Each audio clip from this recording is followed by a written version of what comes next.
안녕하십니까. 11월 26일 제 13주차 발명교육과 스토리텔링 화학 동영상 강의를 시작하겠습니다. 며칠 전부터 우리 코로나19 확진자 수가 막 큰 폭으로 늘어나면서 이제 사회적 거리두기가 격상됐죠. 2단계로 격상됐나요? 그래서 학교 교무처에서 또 공문이 오기를 대면 수업은 교무처의 승인을 받아야 된다. 전에는 그냥 뭐 보고 형식이었는데 이제는 승인을 받아야 된다고. 아무래도 학교에서는 대면 수업을 지향하는 것 같아요. 그래서 어쩔 수 없이 이번 학기에 대면 수업은 더 이상은 없고요. 이 사태가 지금 올해 말까지 이제 이 격상된 게 지속이 되기 때문에 이 상태로 계속 진행을 해야 될 것 같습니다. 그래서 오늘 하고 다음 주는 동영상 녹화 강의를 하고 이제 마지막 주가 12월 10일인데 이제 그때는 줌으로 접속을 해서 전반부에 조금 더 공부를 하고 좀 쉬었다가 그 후반부에 간단한 기말고사를 보도록 하겠습니다. 근데 우리가 10월 첫 주인가 추석에 하루 휴강을 했죠. 그래서 그 휴강한 거에 대한 보강이 또 꼭 이제 보강을 해야 되기 때문에 이제 뭔가 해야 되는데 이렇게 뭐 동영상으로 공부하기에는 시간도 많이 걸리고 여의치 않으니까 한 주 휴강한 거에 대해서는 과제를 내서 과제하는 걸로 보충을 하겠습니다. 그래서 이제 그 추석의 제 5주차 휴강에 대한 과제를 먼저 여러분에게 알려줄게요. 전에 한번 얘기했을지도 모르겠습니다. 다음이나 네이버에서 과학향기라고 검색어를 입력을 하면 연관 검색어로 이렇게 키스티의 과학향기라고 뜹니다. 키스티의 과학향기 첫 번째 NDSL 과학향기를 누르면 이제 과학향기 홈페이지가 이렇게 떠요. 그렇죠? 여기 이제 여러 가지 그 과학 관련 소식들이 많이 이렇게 뭐라고 할까? 포장되어 있는 그런 사이트인데 틈틈이 이제 여기서는 그 주제나 아니면 시사성이 있는 것들을 데이터베이스 해서 저장해 가지고 있다가 매주 월요일마다 몇 가지 컨텐츠를 실어서 이메일로 구독자들에게 발송을 하고 있거든요. 그래서 여러분도 이 과학에 대한 그 최신 소식들도 많이 오고 있으니까 이메일을 한번 받아보라고 과제를 내는 겁니다. 이 홈페이지에서 아래로 쭉 내려가면 이메일 구독 추천이 있고 이메일 구독 신청하기가 있죠. 추천은 다른 사람한테 하는 거니까 여러분은 이메일 메일링 구독 신청하기를 누르면 돼요. 그렇게 해서 누르면 좀 시간이 걸리네요. 일단 기다려보죠. 어떻게 뜨나.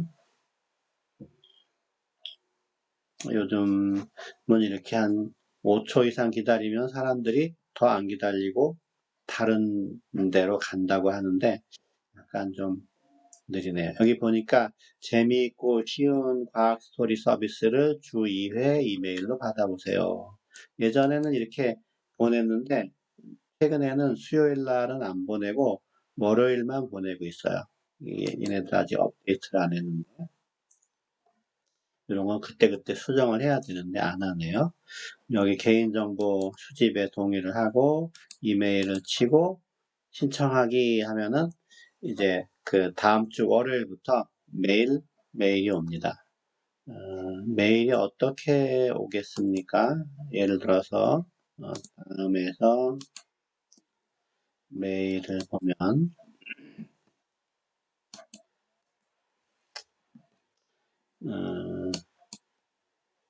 여기 과학향기라고 이제 최근에 온 게 있는데 얘를 한번 검색을 해보면 이런 식으로 매주 한 번씩 과학향기라는 이메일이 와요. 그래서 지난 월요일 23일자 기사를 보면 이렇게 되어 있는데 이게 폰에서 볼 때는 이제 그림까지 다 보이는데 이렇게 며칠 지나고 나서 노트북에서 보니까 이렇게 지금 그림은 깨져서 나오는데 이런 주제들이 있는 겁니다.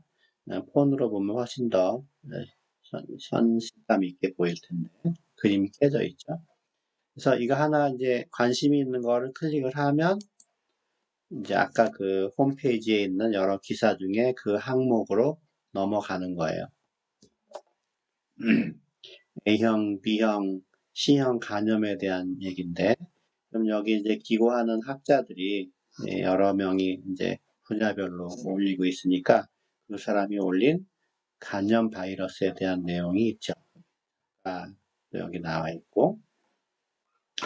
그래서 일주일에 한 번씩 그 과학 소식이 온다는 거는 뭐 나쁜 건 아니죠. 그래서 한번 여러분은 메일링 구독 신청을 해서 다음 주 월요일 날 어떤 메일이 오나 한번 보세요. 메일링 구독 신청해서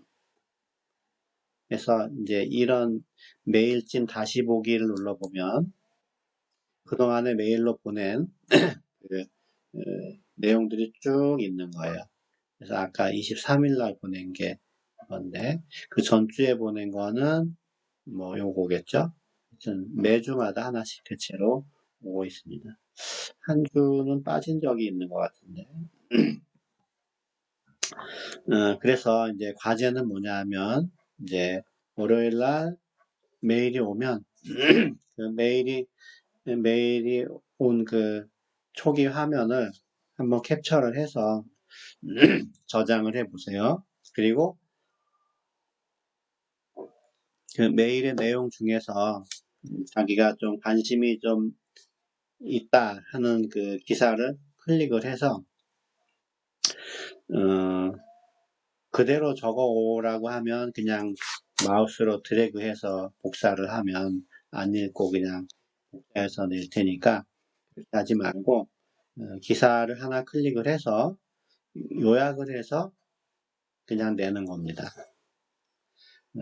다시 얘기하면 11월 23일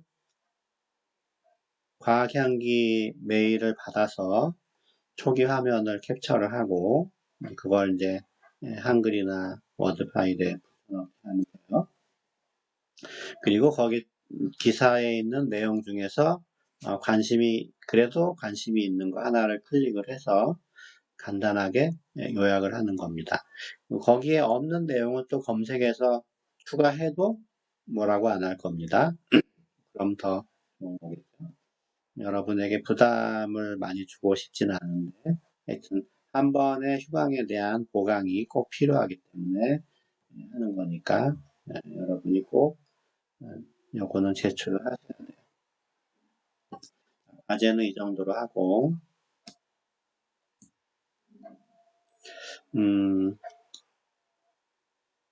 지난주에 이제 우리가 물의 상평형 그림, 뭐 평형 증기압 이런 얘기를 하고 총괄성을 하기 위해서 지난주에 농도에 대한 공부를 했죠. 그래서 이제 여러분이 몰 분율, 몰 농도, 몰랄 농도 이런 계산을 할 줄 알기 때문에 그것이 이제 이용이 되는 그런 농도를 이용해서 계산을 할 수 있는 총괄성에 대해서 오늘 배울 겁니다. 총괄성이라고 하는 것은 여기 화면에도 있지만 주로 여기 네 가지가 있습니다. 총괄성이라고 하면 여기 있죠. 증기압 내림, 어는 점 내림, 끓는 점 오름, 삼투압, 삼투 현상, 삼투 현상이 일어나는 정도가 삼투압 이렇게 됩니다. 왜 총괄성이라고 하느냐? 용질의 종류에는 무관하다. 어떤 것이 녹아있는지 불문하고 오직 농도에 의해서만 이러한 현상들이 어느 정도 나타나는지가 결정이 된다 하는 겁니다.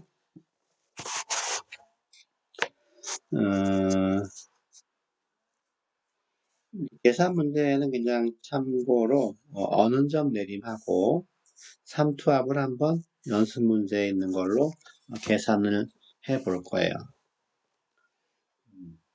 자, 그러기 위해서는 이제 증기압 내림부터 이제 간단하게 설명을 해야 좋은데, 이제 책을 한번 보죠.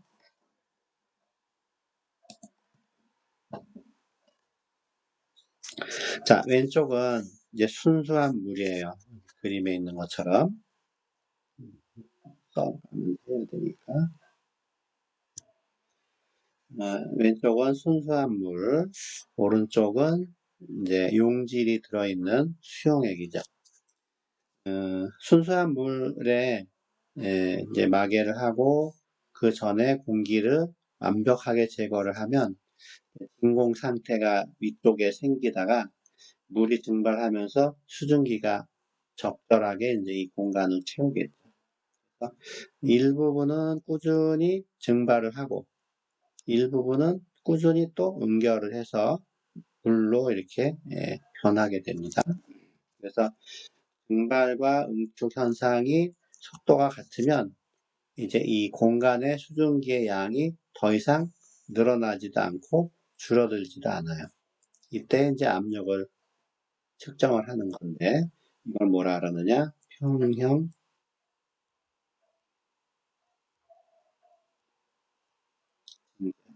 줄여서 그냥 증기압 이렇게 얘기를 해요. 순수한 물만 있을 때 증기압은 그냥 순수한 물의 증기압이죠. 보통 여기다가 스타를 붙이거나 아니면은 그냥 첨자 동그라미를 붙이기도 해요. 다른 게 녹아있지 않은 순수한 물의 평형 증기압이에요.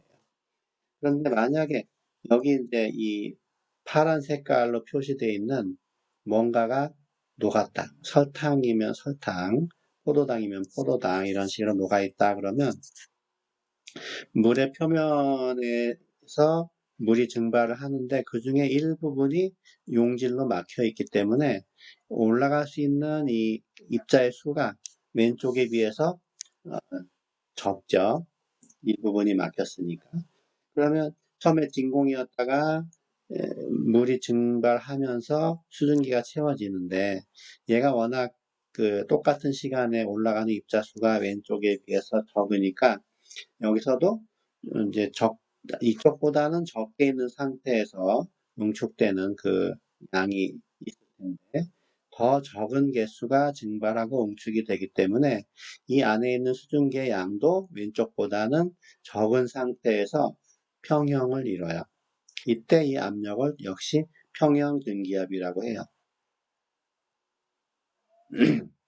평형자는 뭐 생략도 하는데 왼쪽에서처럼 물에서 많이 올라오면서 생기는 평형하고 오른쪽처럼 물에서 일단 적게 올라가면서 생기는 평형을 생각하면 이 두 개의 증기압이 똑같지는 않습니다.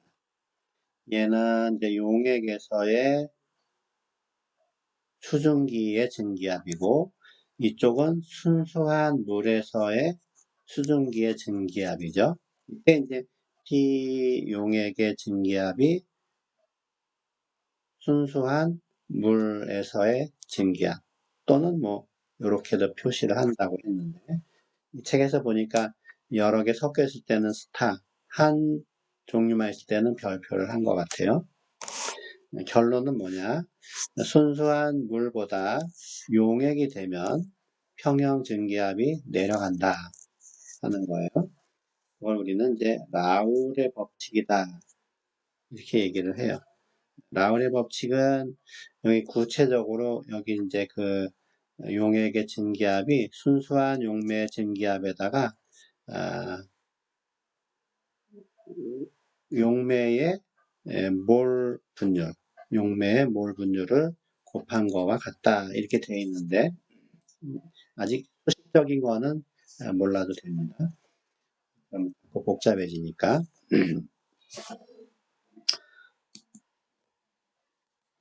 일단 이제 라울의 법칙이 뭐냐, 이거를 그냥 처음에 이제 알려준 건데,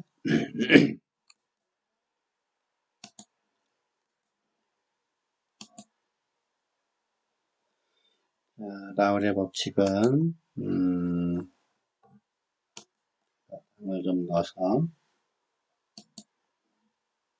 써볼게요.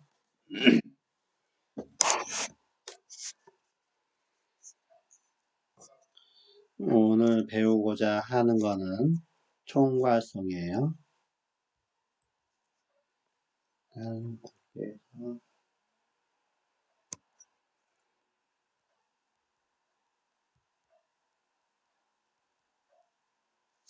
그 중에 첫 번째가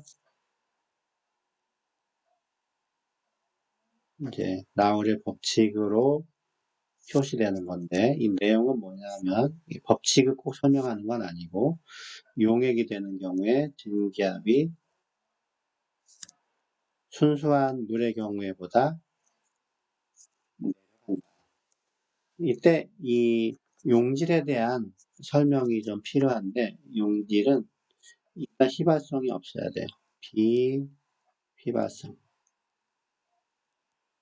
그리고 일단은 단순하게 하기 위해서 전해질이 아니다.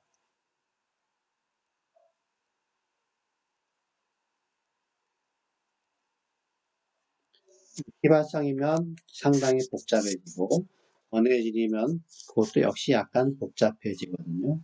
그래서 비휘발성, 비전해질인 용질이 녹았을 때 그 용액에서의 증기압이 순수한 물보다는 내려간다 하는 겁니다. 이 비휘발성은 이제 일단 고체 같은 거 생각하면 돼요. 비전해질은 제일 많이 예를 드는 게 비전해질로 예를 드는 것이 포도당, 설탕 이 두 가지를 많이 들어요.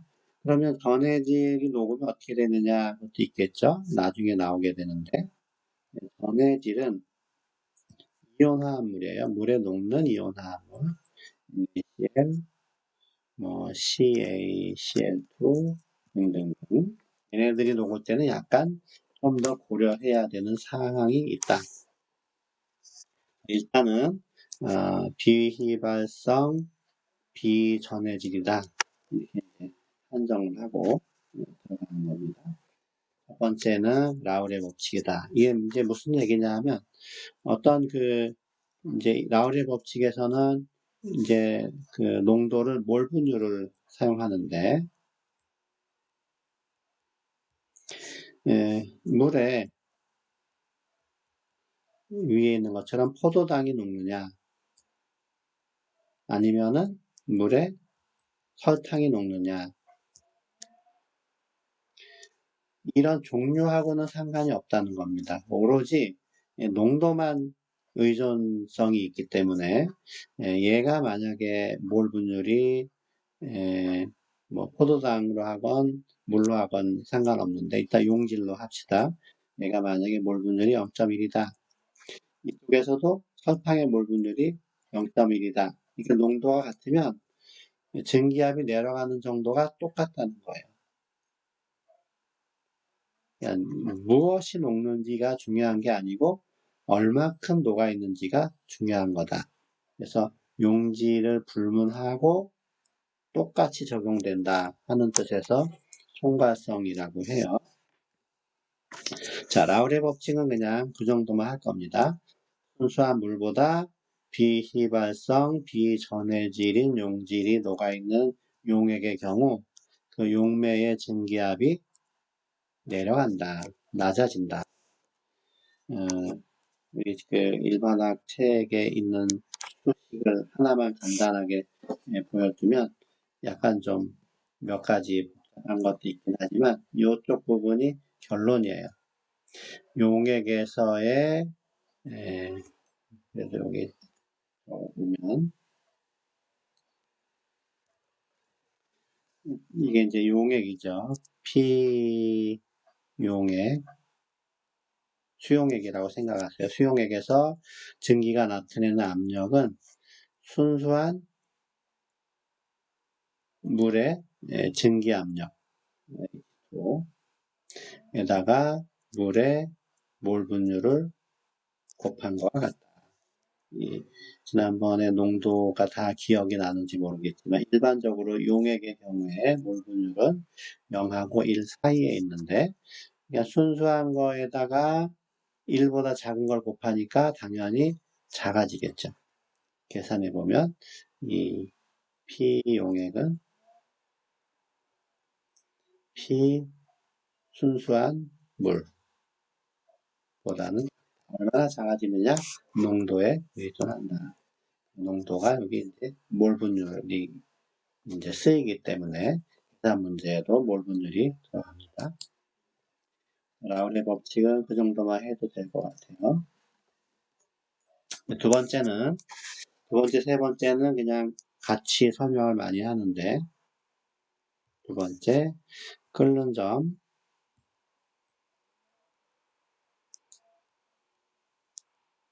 오름이다. 그러니까 순수한 물이 100도에서 끓으면 포도당이나 설탕을 녹인 물은 101도에서 끓는다든지 조금 더 높은 온도에서 끓는 온도가 올라간다 하는 거예요. 또 하나는 이제 어는 점이죠. 어는 점은 내려간다. 얼마나 올라가고 얼마나 내려가느냐? 농도에만 의존한다. 이때 사용하는 농도는 몰랄 농도를 사용하는 거예요. 온도 변화에도 값이 변하지 않는 그 농도를 써야 되기 때문에 몰랄 농도를 쓴다.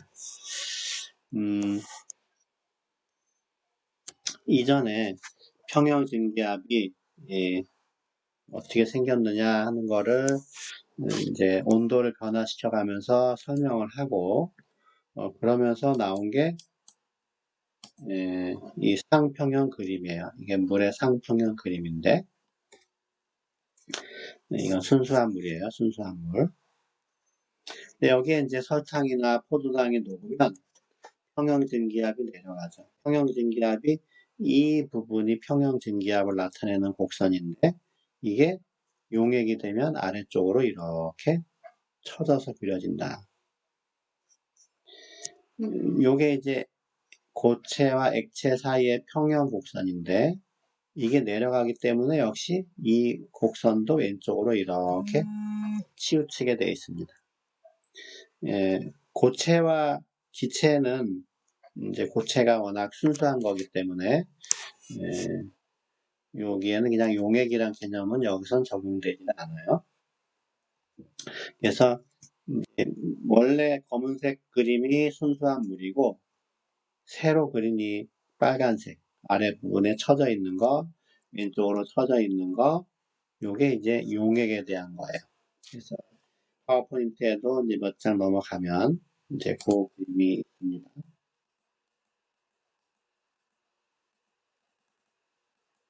여기 있죠. 좀 더 이 위에까지 쭉 있는 건데 이게 지금 잘렸든지 잘랐든지 하는 거예요.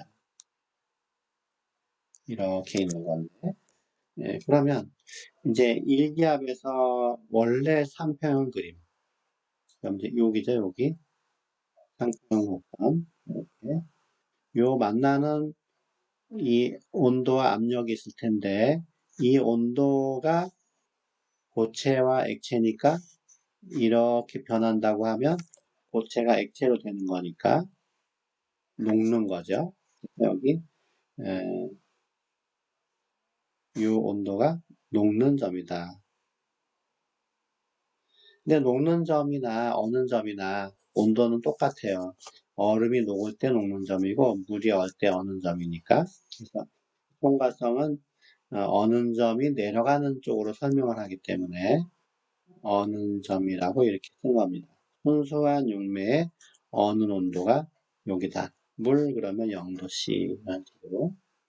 또 일기압이 액체와 기체의 평형 곡선하고 만나면 그때 또 온도가 있겠죠. 이렇게 해보면 온도가 있을 텐데 이 온도는 이제 끓는 온도예요. 자, 이제 물에서 수증기로 되느냐 얼음으로 되느냐 이런 방향으로 설정을 하기 때문에 이 점선은 용액에 대한 거예요.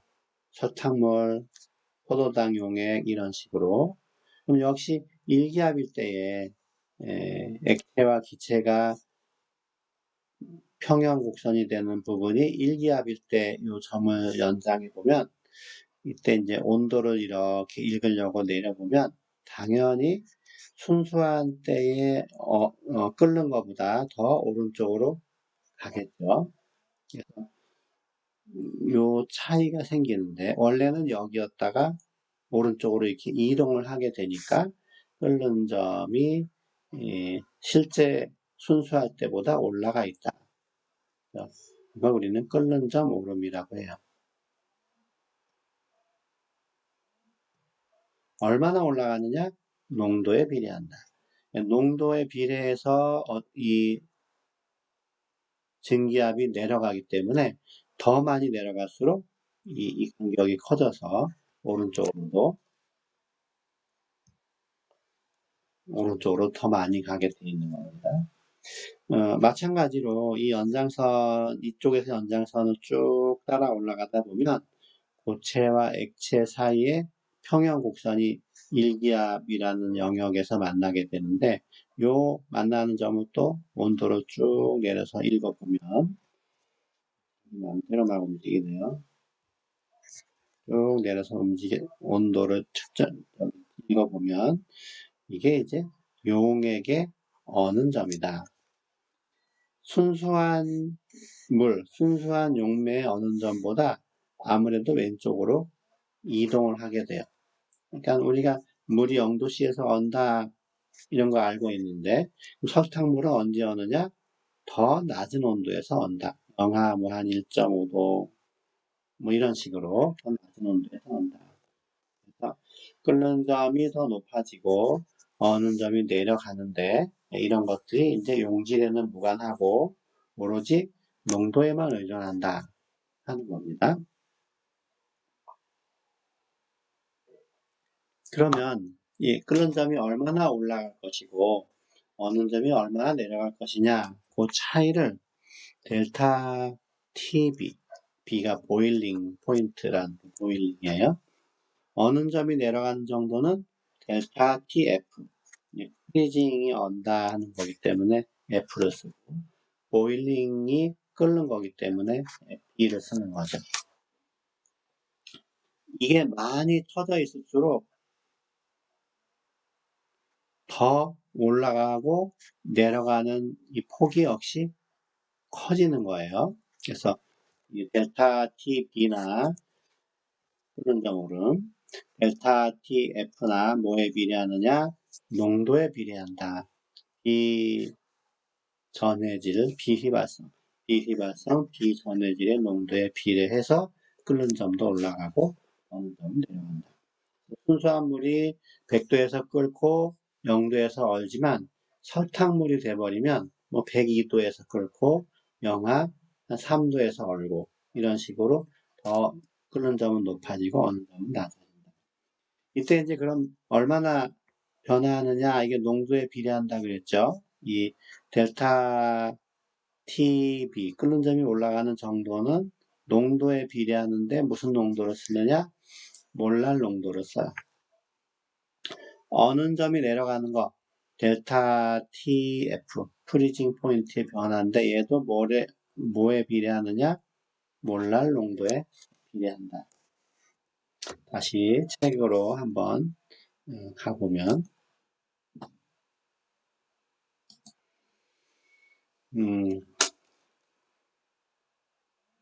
여기는 근처에 여기에 있는데 곧바로 찾아보죠. 자, 끓는 점이 올라간다. 끓는 점 오름 이렇게 돼 있죠. 끓는 점이 올라가는 기호, 올라가는 기호가 뭐였냐면 델타 T B였어요. 이것이 뭐에 비례하느냐? 몰랄 농도에 비례한다. 이 비례하는 거는 언제든지 상수를 도입을 하면 등식으로 바뀐다 그랬어요. 써지다 안 써지다 하는지 모르겠네.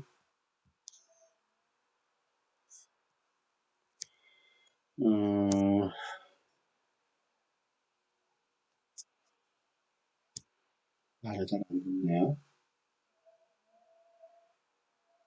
둘 다 이제 몰랄 농도에 비례하는데, 비례하는 거는 언제든지 상수를 도입을 하면 등호로 바뀔 수가 있다. 그래서 끓는 점이 올라갈 때 쓰는 상수라서 첨자 B를 씁니다. 그러니까 요 값이 이제 0. 얼마 될 텐데 1 몰랄 농도에 그만큼씩 끓는 점이 올라간다 하는 거죠. 요 본문에 있는 식이에요. 순수한 용매에 비해서 용액이 됐을 때 끓는 점이 올라가는 정도는 몰랄 농도에 비례하고 그 비례 상수를 KB라고 한다. KB는 비례 상수인데 그냥 끓는 점 오름 상수, 우리말로 그렇게 돼요. 끓는 점 오름 상수. 얼마인지는 나중에 다른 그 페이지에 있으니까 그거를 보여줄게요. 이 어느 점도 똑같은 방식이에요. 어느 점도. 이제 그런 점이 나왔으니까 여기 보니까 이제 표가 있죠. 어느 점을 먼저 얘기를 할게요. 자, 어느 점이 내려간다 하는 거죠. 그래서 순수한 물에 비해서 용액이 되면 어느 점이 내려간다.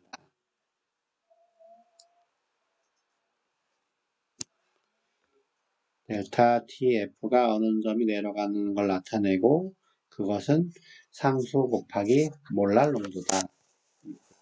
이것도 앞에 처음에는 델타 TF는 비례한다. 몰랄 농도에 비례한다.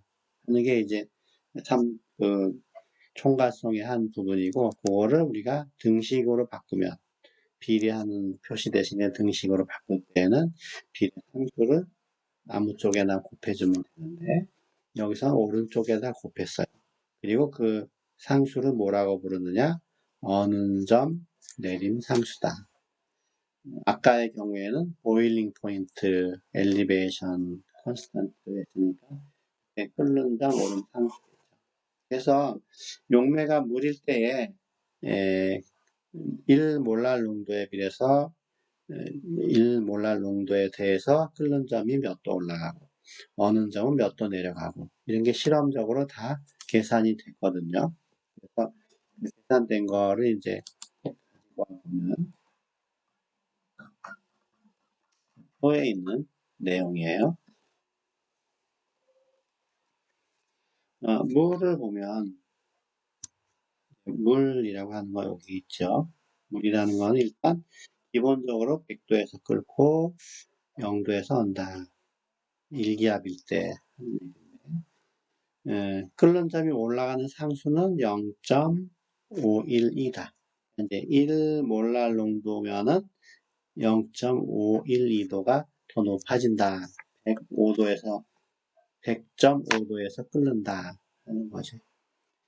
어느 점이 내려가는 상수. 어느 점은 이제 0도인데, 그 어느 점 내림 상수라고 하면 1.86이다. 끓는 점은 0.5도 정도 올라가는데, 어느 점은 1.86도니까 몇 배요? 3배 가까이 되죠. 3배가 좀 넘겠죠. 그만큼 어느 점에서의 변화가 끓는 점에서의 변화보다 크다 하는 겁니다. 용매 중에 뭐 벤젠이라는 액체가 있어요. 이 벤젠은 80.1도에서 끓고 5.5도에서 언다.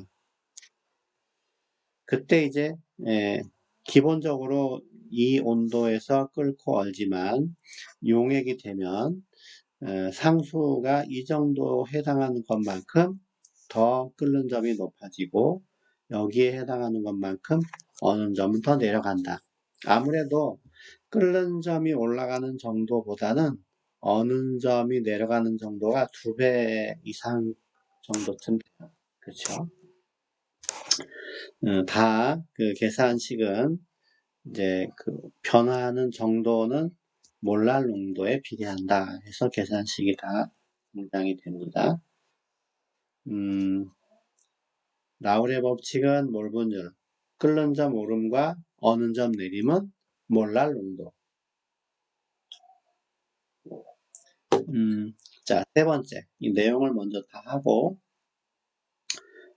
계산 문제를 한번 풀어볼 텐데 어는 점 내림이에요. 이 부분은. 아까 이거 설명했죠. 자, 그 다음에 삼투 현상, 오스모시스 삼투 현상, 그리고 삼투 압, 오스모틱 프레저, 용액의 삼투 압 이렇게 되어 있어요. 이 삼투 현상이라는 말은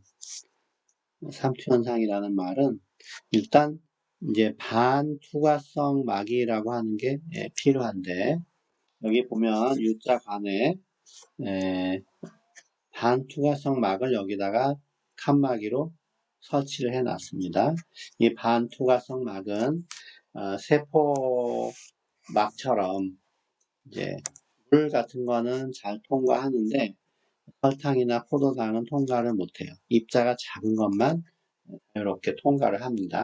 그래서 반투과성 막을 한가운데다 이렇게 막아놓고 한쪽에는 순수한 물, 한쪽에는 설탕물.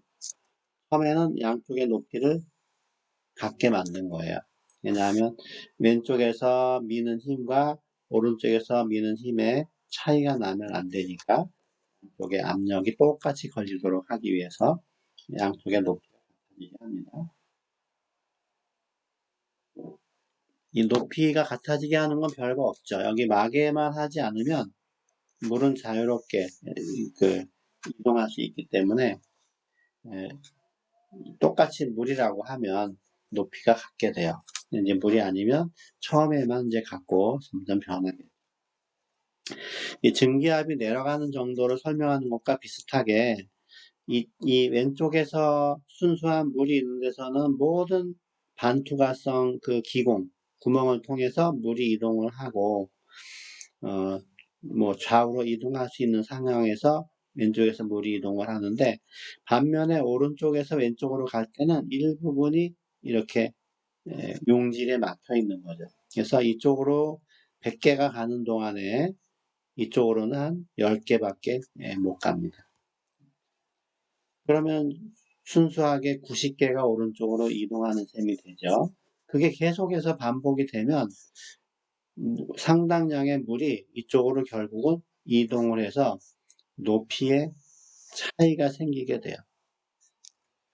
삼투 현상이라는 말은 순수한 용매에서 용액 쪽으로 용매가 이동하는 현상을 삼투 현상이라 그래요. 그래서 이제 용매가 이동을 하다 보면 이쪽은 낮아지고 이쪽은 높아져서 적절하게 높이의 차이가 생기겠죠. 물의 경우에는 그렇게 이 압력이 크게 작용하지는 않지만 수은이면은 크게 작용할 겁니다. 어찌됐건 이 차이에 해당하는 것만큼 요 액체 기둥이 여기를 압력을 가하고 있는 거예요. 그러면은 이 기둥이 누르고 있으니까 이쪽에 있는 물이 이쪽으로 막 이제 미는 힘에 의해서 넘어가려고 해요.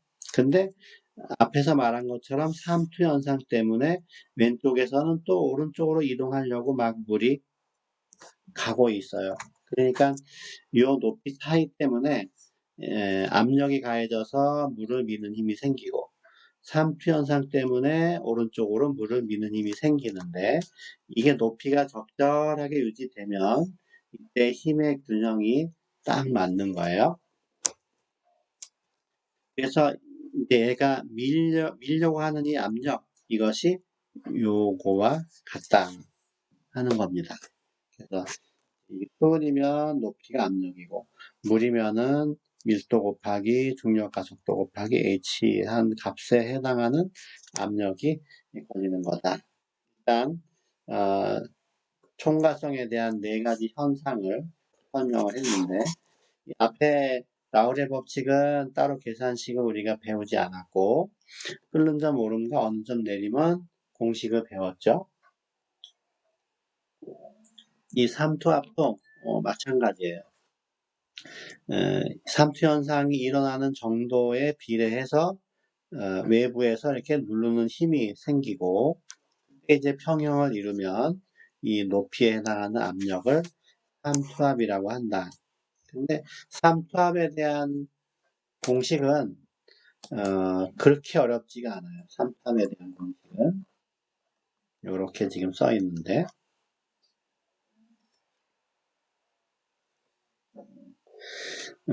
우리가 이제 이상기체의 상태 방정식에서 PV는 NRT를 배웠죠. 실전이가 별로 없네요. 지금 라울의 법칙, 증기압 내림 했고 끓는 점 오름과 어느 점 내림 간단하게 설명을 했고 네 번째로 삼투 현상에 의해서 나타나는 삼투. 자, 이때는 몰롱도를 쓴다고 전에 간단하게 언급을 했습니다. 대문자 몰롱도, 소문자 몰랄농도, 그리스어 타일이라고 해서 몰분율 이렇게 표시를 하고 공식도 여기 배웠죠. TB는 0.52, KB가 0.5이고 1인가 그렇게 되고 곱하기 몰랄 농도. 어느 점이 내려가는 정도는 1.86 곱하기 몰랄 농도다. 이 델타에 대해서 부호 때문에 마이너스가 생기기는 하는데 일단 이 부분에서는 음수는 일단 아니라고 생각을 하고 그냥 내려가는 정도가 이거다 이렇게 생각을 하면 되고 흘러는 온도가 올라가면 올라가는 정도가 델타 T 이렇게 생각을 하세요. 수용액의 경우에는 아까 다 얘기를 했는데 다른 용매에 대해서 설명을 잠시 안 했죠.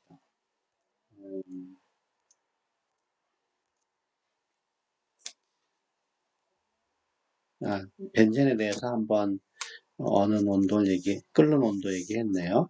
그러니까 다시 얘기해주면 물은 100도에서 끓고 0도에서 어는데 오름 상수는 0.512, 내림 상수는 1.86. 일반적으로 내림 상수가 더 크다 하는 거고요. 많이 또 들어보는 용매가 벤젠인데 벤젠은 끓는 온도가 80도, 어는 온도가 5.5도, 올라가는 정도는 2.53, 내려가는 정도는 2배 정도 돼서 5입니다. 여기에 있는 이런 계산들은 전부 어떤 경우에 해당되느냐? 비휘발성이면서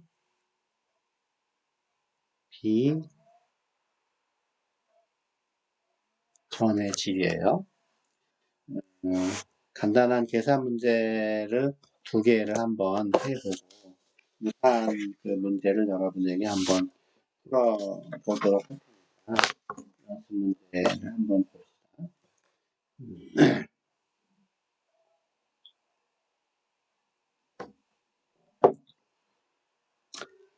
일반학 책으로 가겠습니다.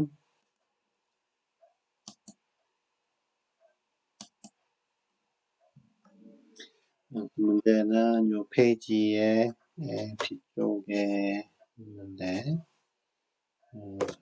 페이지라고 600,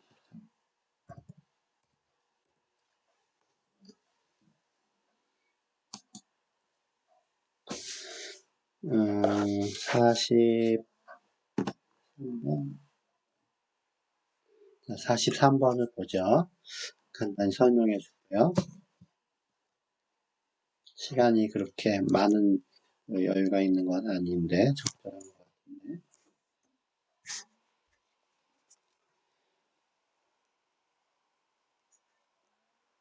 자, 비휘발성인 수크로즈가 115.0g이 물에 녹아서 물 얼마큼이 녹아 있느냐? 물 350.0g에 녹아 있다. 용매는 350g, 용질은 115.0g이죠. 우리가 몰랄 농도 그러면 용매의 질량 킬로그램 단위로 분의 용질의 몰수죠.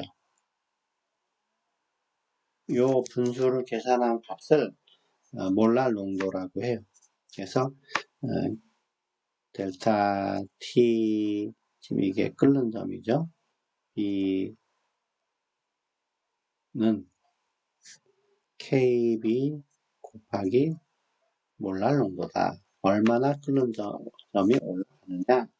요 계산한 값에 해당하는 숫자만큼 올라간다. 이때 KB는 0.512 도시 퍼 몰랄 농도예요. 단위는 모르더라도 0.512는 이제 대입을 해야 되는 숫자니까 기억을 해보세요. 지금 이제 수크로즈는 설탕이거든요. 분자식이 이렇게 돼 있어요. 분자량을 알기 위해서 C가 12, 12개, H가 1, 22개, 산소가 16이 11개가 있는 거죠. 얘를 계산을 해보면 326이 나와요. 이 말은 수크로즈의 몰 질량이 326g per 몰이다 하는 거죠. 1몰이 326g이다 하는 거예요. 그러면 115g은 몇 몰인가요? 절반이 조금 안 되죠? 많이 안 되죠? 그래서 요거의 몰수를 계산하면 설탕의 몰수는 질량을 몰 질량으로 나눈 거니까 115.0g의 설탕 나누기 얼마였죠? 326g per 몰이다. 그럼 이제 g은 양분이 되고 얘네들만 계산을 하면 되는데 계산해 놓은 것이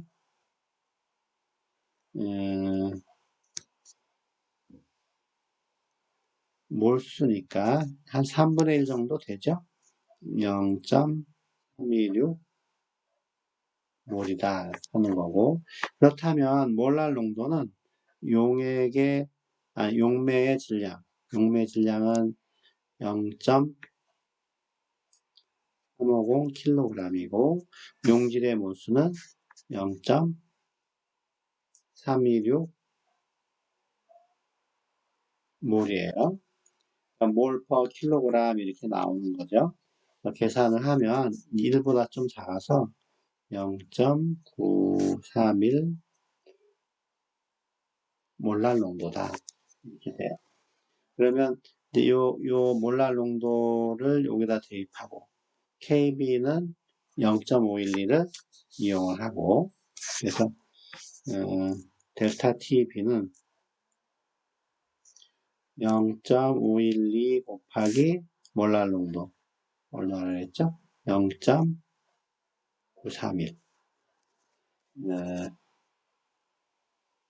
이거는 도시 퍼 몰랄 농도 여기는 몰랄 농도이기 때문에 M이 약분이 되고 도시만 살아남게 돼요. 계산을 하면 대충 0.484 정도 끓는 점이 올라간다.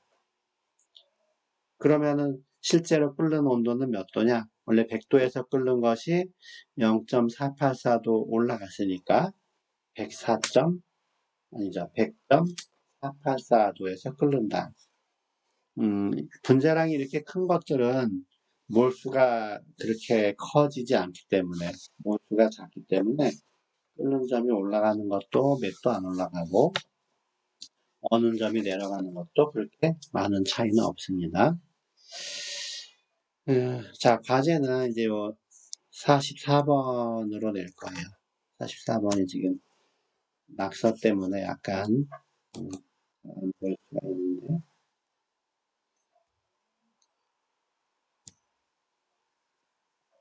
자, 오늘의 과제 두 문제 중에 한 문제 중요한 정보들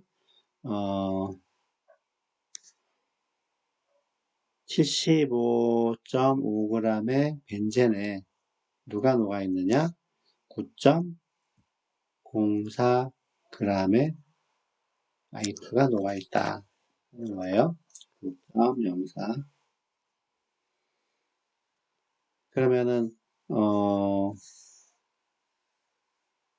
끓는 점은 몇 도일 것이냐 하는 거죠. 역시 델타 TF는 F가 아니라 델타 TG, 델타 TB는 1KB 곱하기 몰랄 농도인데 KB는 0.512 도시 퍼 몰랄 농도고 몰랄 농도만 계산을 하면 되겠죠.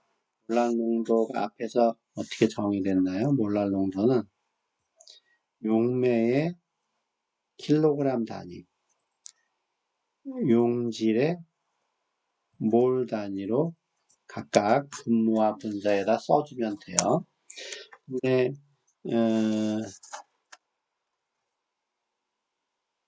I2는 비교표에서 I의 원자량을 확인한 다음에 2배 하면 되겠죠. 그래서 I2가 9.04g이 있었으니까 분자량으로 나누면 몰수가 나옵니다.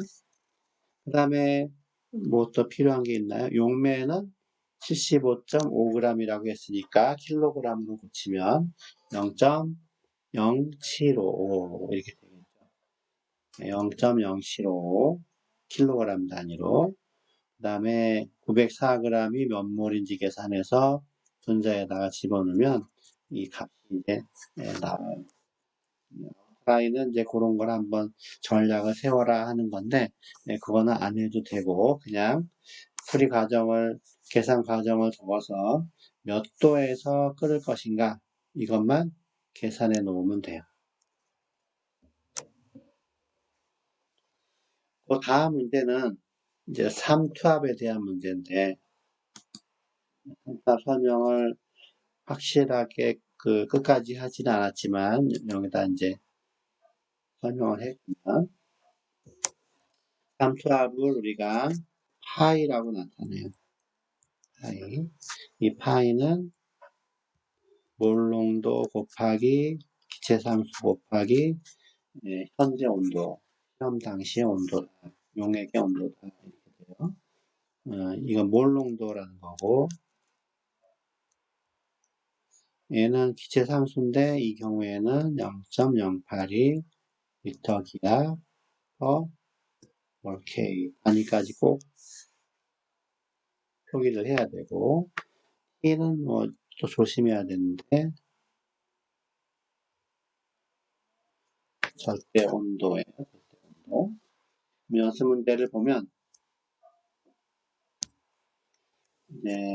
연습 문제 몇 번이냐 하면 47번.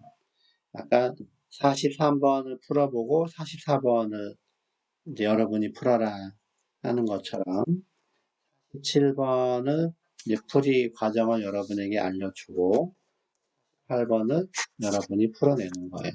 그래서 과제는 앞에서 했던 몇 번이죠? 이건 캡처 화면이니까 아니고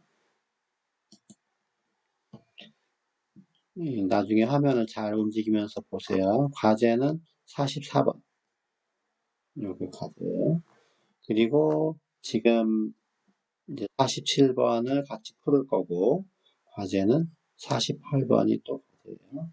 이 아웃라인 계획 세우는 거는 안 해도 돼요. 그냥 몇 도에서 여기서 이제 3투압이니까 3투압이 얼마냐 하는 것만 계산하면 됩니다.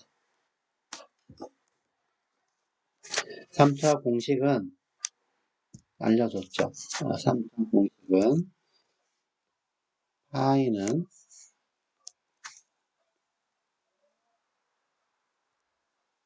MRT라 그랬고 M은 몰농도예요. 그러면 1번에 보면 질산 칼슘이 1.64g인데 이게 물에 녹아서 전체 부피가 275ml다. 그러면 이제 몰농도는 용액의 부피분의 몰농도라고 하는 거는 용액의 부피분의 용질의 몰수인데 이 질산 칼슘 원자량들을 다 더해보면 얼마쯤 나오냐면 164 정도 나와요.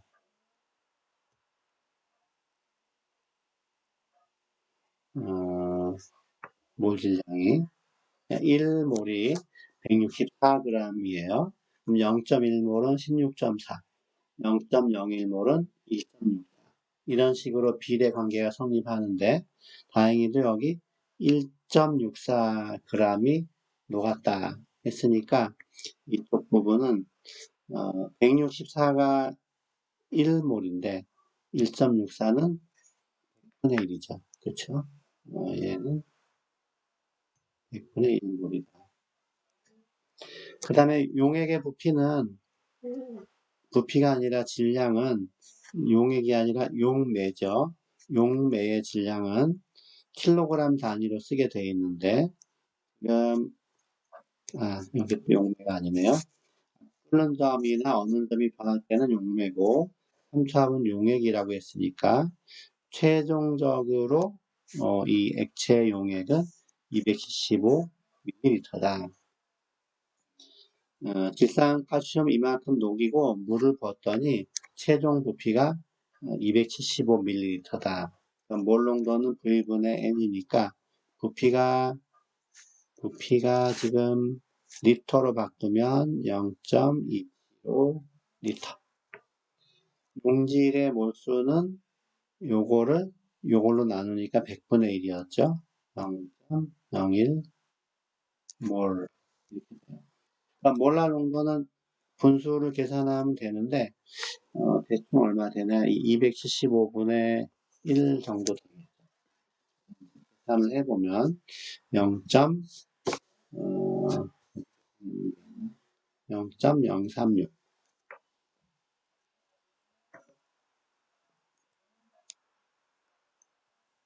몰농도 이렇게 돼요. 그러면 앞에서 말한 파이는 MRT에서 삼투압은 농도 한번 벗어나면 0.0 오름 0.036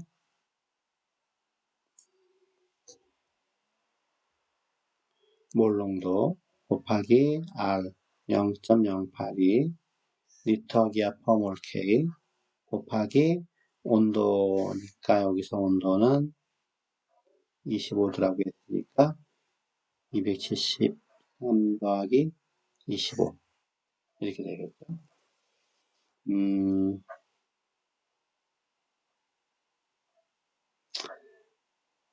그러면 298 이렇게 돼요. 0.036 곱하기 0.082 곱하기 298 그러면 이제 여기서 계산하면 압력이 0.880 ATM이 나오는데 하나 문제가 생겼습니다. 여기까지 설명한 거는 비휘발성 비전해질이었어요. 근데 이 질산 어디 갔습니까? 오늘 계산한 거 질산 칼슘은 CaNO3 2인데 이게 이제 이온화를 하면 CA2가 양이온과 NO3 음이온 2개가 만들어지죠. 총 3개의 이온으로 나눠지기 때문에 이 총괄성은 오로지 그 종류에 불문하고 개수에만 비례하니까 이 경우에는 이 질산 칼슘이 덩어리 이온하지 않았으면 한 덩어리지만 이온화를 하면 3개의 양이온, 음이온 합쳐서 3개로 쪼개지게 됩니다. 그러니까 이 계산할 때 이 농도가 3배의 효과를 보이는 거예요. 그래서 그냥 0.036만 집어넣으면 안 되고 여기다 곱하기 3, 3배로 이온이 쪼개진다 하는 3을 곱해줘야 올바른 계산이 됩니다. 그럼 얘가 아니라 여기다 3을 곱해야 되겠죠. 3을 곱해보면 얼마가 나오냐면 2.64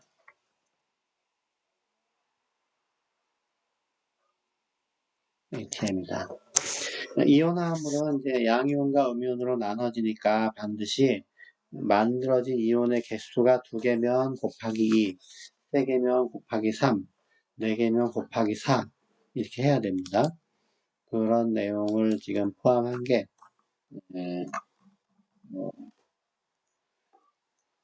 어디쯤에 있냐면 이 표시가 안 되어 있는 것 같아요.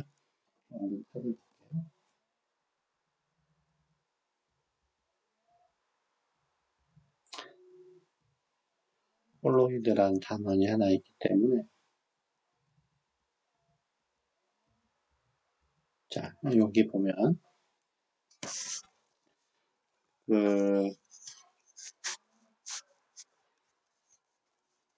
몇 가지 그 통과성에 대해서 비전해질, 비휘발성에 대해서 얘기했는데 이게 비전해질이 아니라 전해질이면 어떻게 되느냐 약간 이제 고려해야 될 게 있어요. 전해질이면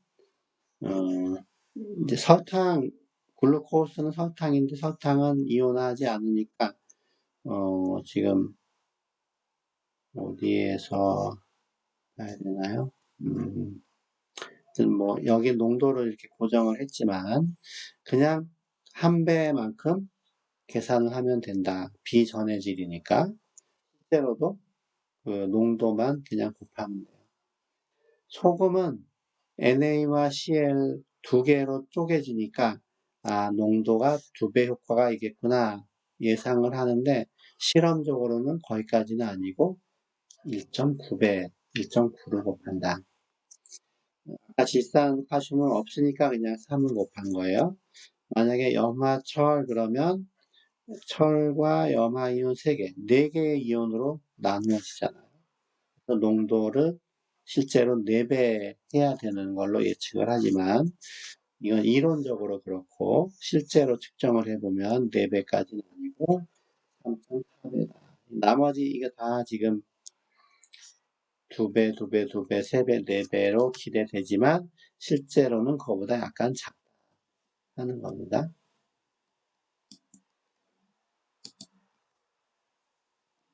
이제 그런 거는 완벽하게 이온화를 하지 않아서 그래요. 여기 KCl이 이제 이온화하는 경우에 여기 이온 페어라고 되어 있는 게 있죠.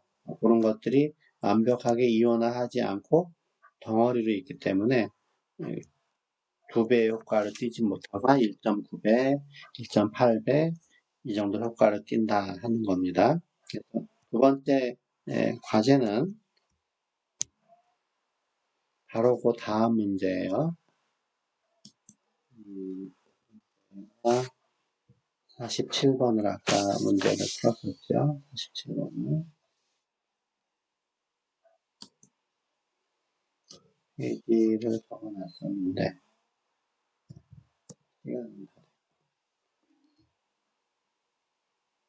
자, 요거 우리가 같이 풀었죠.